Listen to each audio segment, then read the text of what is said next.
Nilagyan ko na rin po yan ng aircon.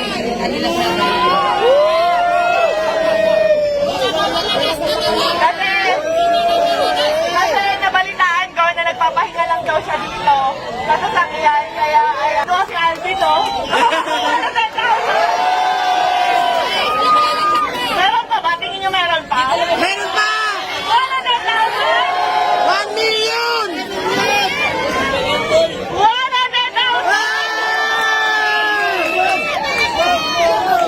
1 million! 100,000!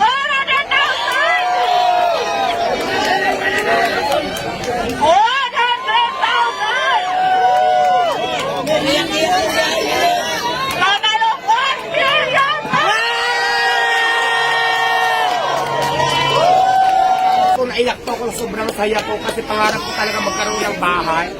Tapos hindi lang bahay, yung binigay mo madam, may pera pa. So maraming salamat po. Mababago na po talaga yung buhay ko. Thank you so much. Kaya ang sinasabi ko, kaya lagi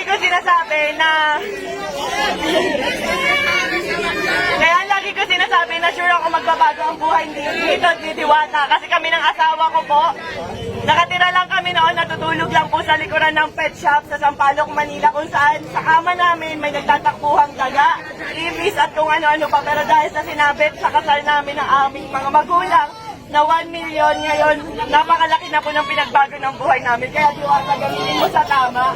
Yes, ma'am, maasahan niyo po. At ayan, ang swerte-swerte ni Diwata, no? Dahil binigay siya ng bahay at pera ni Rosmar Tan. Grabe naman.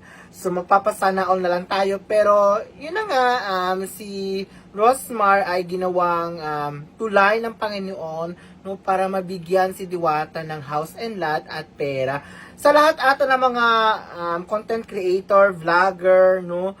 Si Rosmar, no, ang pumunta na nagbigay talaga ng house and lot. Kasi yung ibang vlogger diyan sa pupunta kay Diwata, ginagawa lang siya ng content tapos hindi nagbibigay, 'di ba?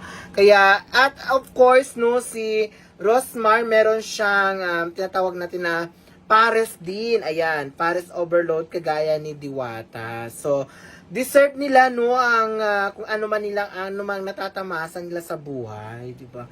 Amazing. So congratulations no kay Diwata, may bahay ka na, may 1 million ka pa at yung mga nagbibigay pa din kay Diwata, maraming salamat.